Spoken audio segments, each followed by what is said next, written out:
cette époque-là, le roi Hérode entreprit de mettre à mal certains membres de l'Église. Il supprima par le glaive Jacques, le frère de Jean, et quand il eut constaté la satisfaction des Juifs, il fit procéder à une nouvelle arrestation, celle de Pierre. C'étaient les jours des pains sans levain. L'ayant fait appréhender, il le mit en prison et le confia à la garde de 4 escouades de 4 soldats. Il se proposait de le citer devant le peuple après la fête de la Pâque. Pierre était donc en prison, mais la prière ardente de l'Église montait sans relâche vers Dieu à son intention. Hérode allait le faire comparaître. Cette nuit-là, Pierre dormait entre 2 soldats maintenus par 2 chaînes, et des gardes étaient en faction devant la porte. Mais tout à coup, l'ange du Seigneur surgit, et le local fut inondé de lumière. L'ange réveilla Pierre en lui frappant le côté. « Lève-toi, vite !» lui dit-il. Les chaînes se détachèrent des mains de Pierre. Et l'ange de poursuivre « Mets ta ceinture et lasse tes sandales !» Ce qu'il fit.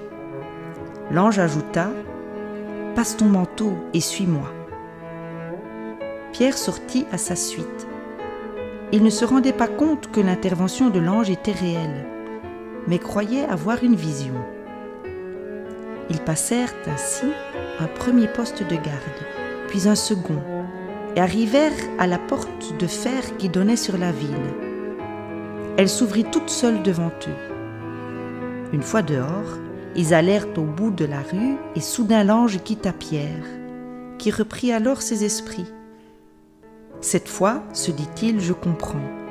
C'est vrai que le Seigneur a envoyé son ange et m'a fait échapper aux mains d'Hérode et à toute l'attente du peuple des Juifs. » Il se repéra et gagna la maison de Marie, la mère de Jean, surnommée Marc. Il y avait là une assez nombreuse assistance en prière. Quand il frappa au battant du portail, une jeune servante vint répondre, qui s'appelait Rhoday. Elle reconnut la voix de Pierre et du coup, dans sa joie, elle n'ouvrit pas le portail, mais rentra en courant pour annoncer que Pierre était là, devant le portail. « Tu es folle, lui dit-on. » Mais elle n'en démordait pas. « Alors c'est son ange, dirent-ils. » Pierre cependant continuait à frapper. Ils ouvrirent enfin. C'était lui. Il n'en revenait pas. De la main, il leur fit signe de se taire, leur raconta comment le Seigneur l'avait fait sortir de prison et conclut « Allez l'annoncer à Jacques et aux frères. » Puis il s'en alla et se mit en route pour une autre destination.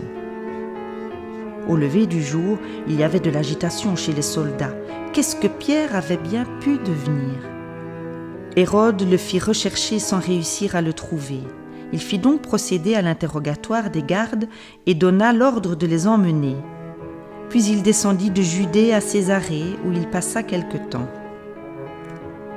Hérode avait avec les gens de Tyr et de Sidon un litige irritant. Ceux-ci tombèrent d'accord pour se présenter devant lui. Avec l'appui de Blastus, le chambellan du roi, qu'il s'était acquis, ils sollicitèrent une solution amiable. Le ravitaillement de leur territoire venait en effet de celui du roi. Au jour convenu, Hérode, portant son vêtement royal, avait pris place à la tribune et prononçait la harangue officielle, tandis que le peuple l'acclamait. « C'est la voix d'un Dieu et non d'un homme. » Mais soudain, l'ange du Seigneur frappa Hérode pour n'avoir pas rendu à Dieu la gloire, et, dévoré par les vers, il expira. La parole de Dieu, cependant, croissait et se multipliait. Quant à Barnabas et Saul, ils repartirent, une fois assurés leur service en faveur de Jérusalem. Ils emmenaient avec eux Jean, surnommé Marc. Qui souhaite examiner l'organisation narrative de ce chapitre 12 des Actes des Apôtres est presque automatiquement renvoyé à la constellation des personnages qui peuplent ce récit.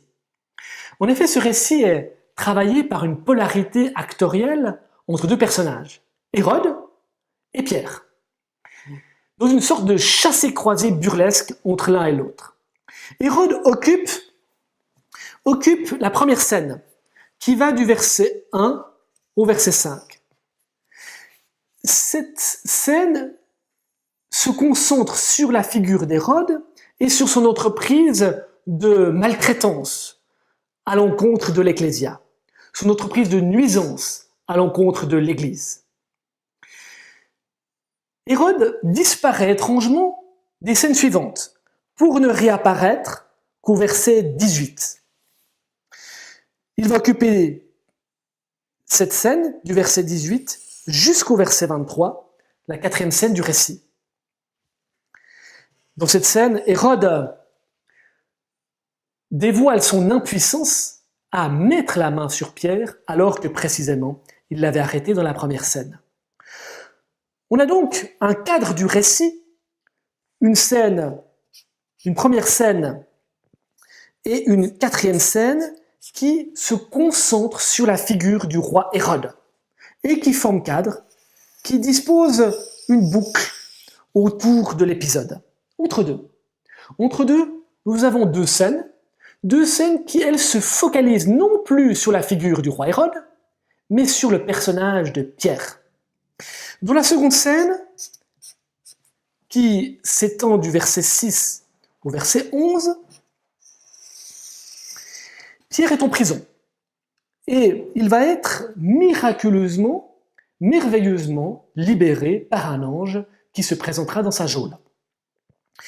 Dans la troisième scène, qui elle s'étire du verset 12 au verset 17, Pierre n'est plus en prison, il regagne la maison de Marie, dans laquelle est réunie la communauté en prière qui priait pour sa libération, et va se jouer une seconde scène de reconnaissance. C'est donc la troisième scène du récit qui se concentre sur le personnage de Pierre. On voit donc que dans cet épisode, deux programmes narratifs, aimerais-je dire, s'entrechoquent, s'opposent.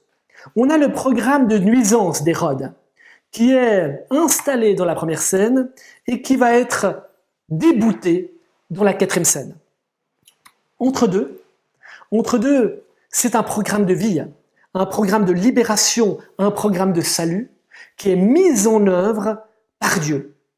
Un programme qui se doit aussi de lever certaines entraves. Non seulement les entraves physiques, les chaînes qui emprisonnent Pierre dans sa prison, mais aussi lever certaines entraves humaines, spirituelles ou cognitives à la reconnaissance de l'acte libérateur dont Dieu est l'acteur. En effet, dans ces deux sections médianes, on assiste à chaque fois au même scénario, au passage du doute à la foi, de la méconnaissance à la reconnaissance. Précisément, au verset 9, on dit de Pierre qu'il croyait avoir une vision. Et ce n'est qu'en toute fin de cette scène, une fois qu'il a repris ses esprits au verset 11, qu'il dit « je comprends ». Ce même scénario se rejoue dans la troisième scène, alors que Pierre se presse au portail de la maison dans laquelle se trouve réunie la communauté en prière, et alors que Rose, la servante, vient de rapporter aux frères rassemblés que Pierre est là et qu'il frappe, eux rétorquent « c'est son ange », totalement incrédule à la libération qui vient d'avoir lieu. Pierre continue à frapper et c'est enfin qu'ils le reconnurent, c'était lui. On voit désormais comment ces deux programmes, le programme de nuisance qui fait étau autour de récits et qui est mis en œuvre par Hérode, et le programme de vie s'opposent et comment le récit va favoriser ce retournement, le retournement de la puissance d'Hérode en son impuissance au travers de cette double dynamique de salut qui va lever tous les obstacles à la mise en œuvre de la libération. Il reste à savoir et à se demander qui est l'instigateur de cette libération. En effet, se présente devant Pierre en prison un ange. Mais de qui est-il l'envoyé, l'ambassadeur? C'est l'ambassadeur de Dieu ou du Seigneur, comme comprend Pierre au verset 11. Néanmoins, Luc a distillé, a émaillé son récit d'une série d'indices qui visent à préciser l'identité du Dieu qui libère, du Dieu qui a libéré Pierre de son emprisonnement. Et il l'a fait en émaillant le récit d'une série de signaux qui renvoient le lecteur en direction d'une tradition, la tradition vétérotestamentaire, la tradition que l'on trouve dans l'Ancien Testament et qui relate la sortie d'Égypte. En effet, si on lit le récit, plusieurs indices nous aiguillent dans cette direction. Le premier indice, c'est évidemment le signal temporel, la date qui nous est donnée au verset 3.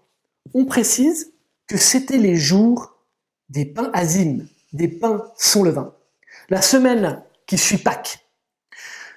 Ce qui sera d'ailleurs précisé également au verset 4. Il se proposait, Hérode, de le citer devant le peuple après la fête de la Pâque.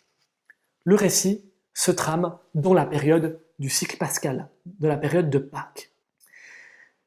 Le second indice que l'on rencontre dans le récit, c'est ce verbe kako, mettre à mal, faire du mal à l'Église, qu'utilise Luc pour caractériser l'action de nuisance d'Hérode à l'encontre de l'Ecclésia.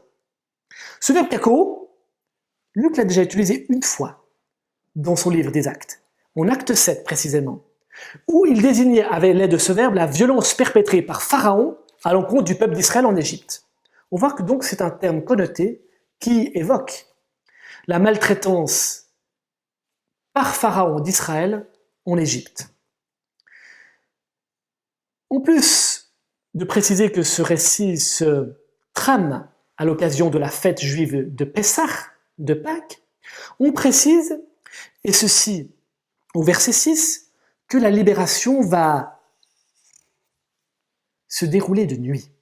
La nuit, pour un lecteur juif ou chrétien de l'Écriture, la nuit évoque immanquablement cette nuit de libération qui a accouché de l'exode hors d'Égypte.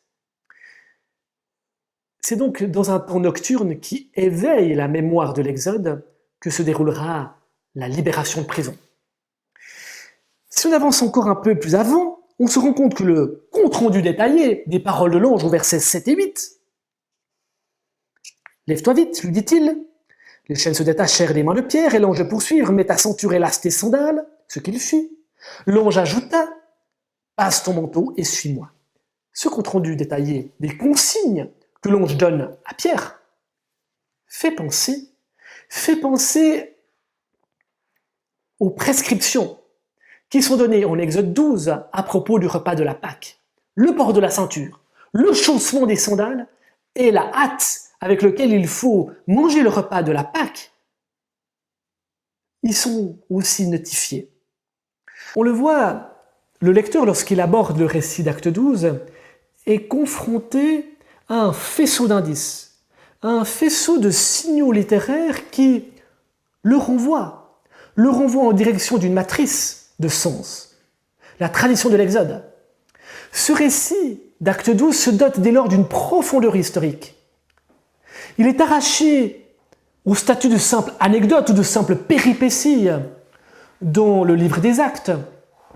Il n'est pas simplement le compte-rendu d'un acte merveilleux par lequel Dieu vient au secours des siens qui sont malmenés. Non, ce récit devient un maillon fort dans la chaîne millénaire des événements de salut.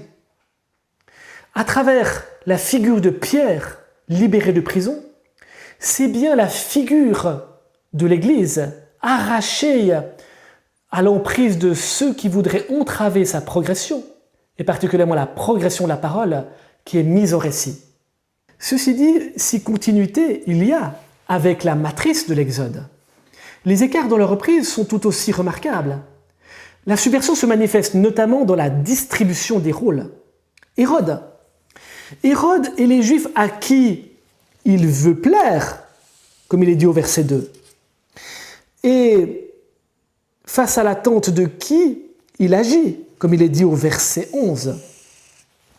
Hérode et les Juifs, donc, endossent dans ce récit le pôle négatif, endossent le rôle de Pharaon et des Égyptiens dans le récit de l'Exode, alors que le peuple choisi, en faveur de qui Dieu intervient énergiquement, intervient pour le secourir, n'est autre que l'Ecclésia en prière, l'Ecclésia malmenée.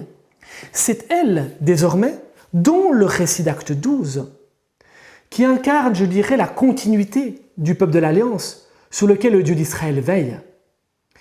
Ici, dans ce récit, c'est le moment où, dans l'intrigue englobante du livre des Actes, la distance entre l'Église et la synagogue se creuse.